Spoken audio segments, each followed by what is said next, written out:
토트넘의 부주장 메디슨이 국대 차출 후 토트넘에서 와는 정반대의 모습을 보이면서 영국 팬들에게 큰 질타를 받았고, 이로 인해 손흥민 선수의 엄청난 존재감이 다시 한번 해외 팬들에게 주목을 받게 되었다. 토트넘의 부주장 제임스 메디슨은 최근 잉글랜드 국대에 차출되며 호주와의 친선전과 유로 예선전을 치렀습니다.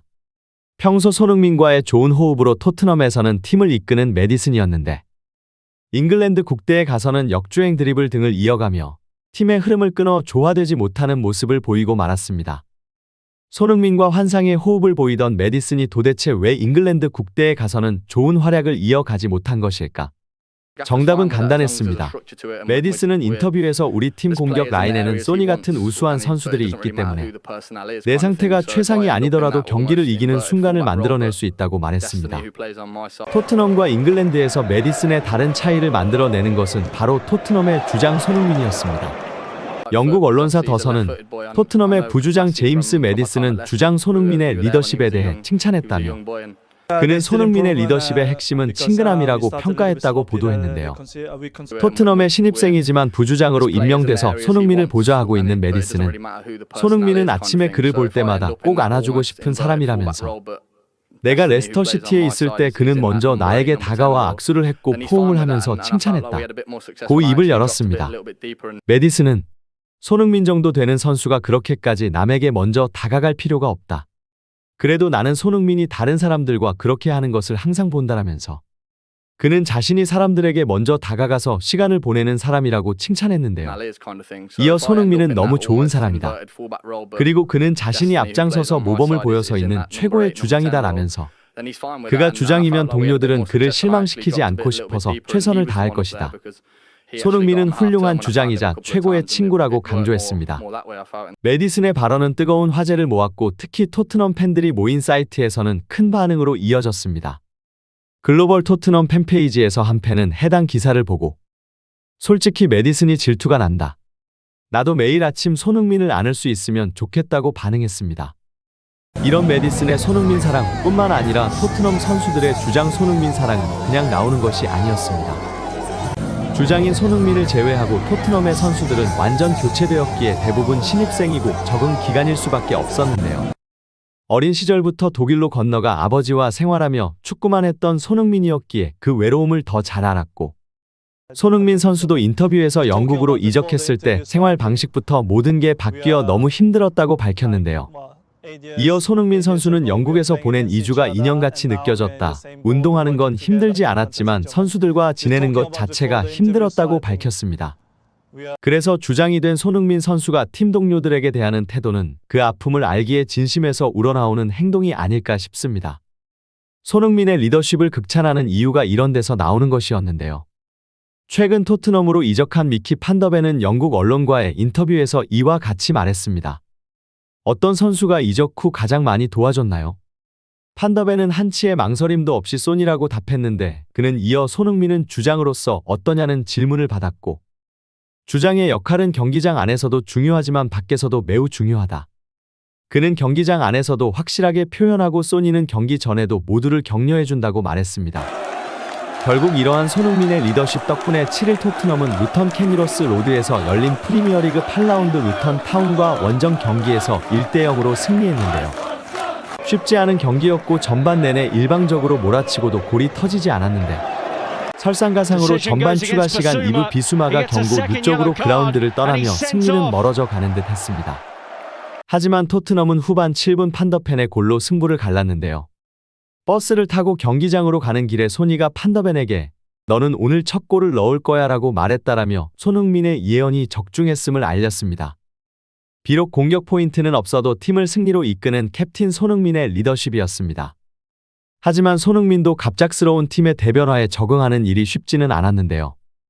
환상의 호흡을 자랑하던 케인이 분데스리가로 이적하고 같이 좋은 활약을 했던 에릭센의 대체자가 나타나지 않으면서 팀은 부진했었는데, 토트넘은 2023에서 2024 시즌을 앞두고 레스터시티에 메디슨을 영입했고, 비교적 저렴한 이적료 4,500만 파운드 약 740억 원로 데리고 왔었습니다. 메디슨은 손흥민과 처음부터 잘 맞았던 것은 아니라고 회상했는데요. 메디슨은 프리시즌과 투어를 거치면서 어쩌면 우리 주파수가 조금 다른 것 같다고 생각했다. 소니뿐만 아니라 모든 공격수들이 그랬다. 맞추려면 시간이 걸린다라고 돌아봤습니다.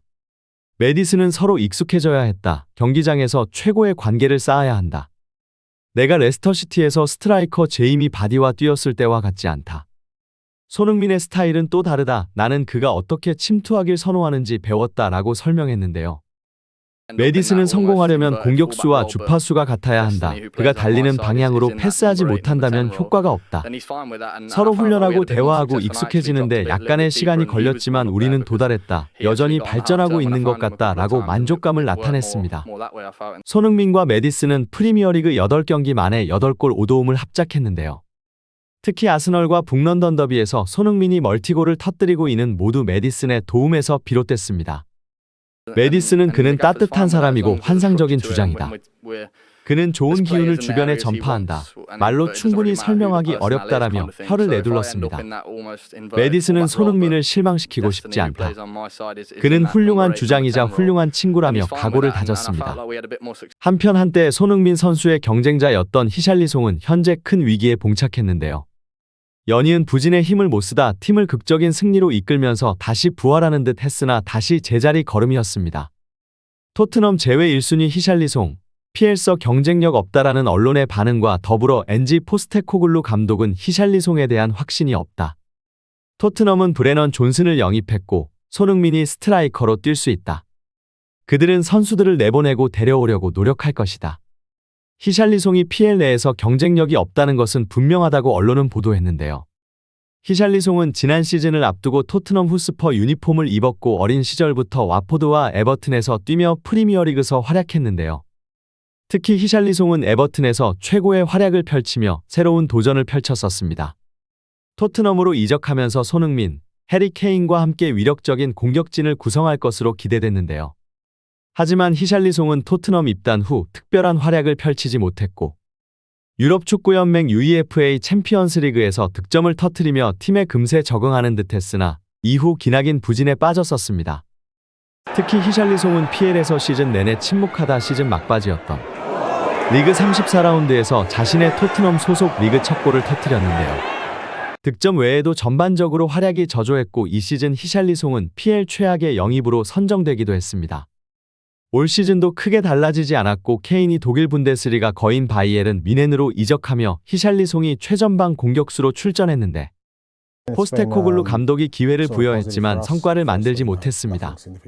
오히려 손흥민이 최전방 공격수로 변신하며 히샬리송을 도왔는데요. 물론 히샬리송은 지난 셰필드 유나이티드전에 교체로 출전해 한 골 1도움을 기록. 팀의 승리를 안기는 결정적인 역할을 했으나 주전 경쟁에 큰 영향을 미치지는 못했습니다. 물론 토트넘도 고민이 큰데요. 히샬리송을 이적시킨다고 하더라도 현재 출전시킬 공격수가 없는 게 문제입니다. 따라서 고민은 되지만 대체자를 찾기 전에는 히샬리송이 토트넘에서 더 활약을 펼쳐야 할 상황입니다. 현재 무패로 공동 1등을 달리던 아스널이 비기면서 토트넘의 단독 1등이 코앞인 상황인데 우승까지 가려면 팀 보강이 절실한 상황입니다. 똑같이 리그 경기를 진행하게 된다면 대체 선수가 많은 맨시티, 아스널, 리버풀 등의 팀들에게 밀려 순위권 차지에 힘이 들 수도 있습니다. 하지만 토트넘은 무엇보다도 손흥민 관리에 힘써야 하는데요. 팀의 주장인 손흥민 선수는 이제는 정말 토트넘 그 자체가 되어버렸습니다. 공격수의 역할뿐만 아니라 손흥민의 이타적인 플레이는 그동안 토트넘을 승리로 이끌었는데요. 손흥민 선수가 교체되고 나서인 후반 70분 이후에는 토트넘의 공격이 부진한 모습을 많이 보여왔었습니다. 볼을 잡을 때 손흥민 선수만큼 기대되는 선수가 없는 것이었는데요. 그러므로 현재 몸 상태가 100%가 아닌 손흥민 선수 관리에 힘써야 하는 토트넘입니다. 오늘 영상은 여기까지입니다. 시청해주셔서 감사합니다. 구독과 좋아요는 큰 힘이 됩니다.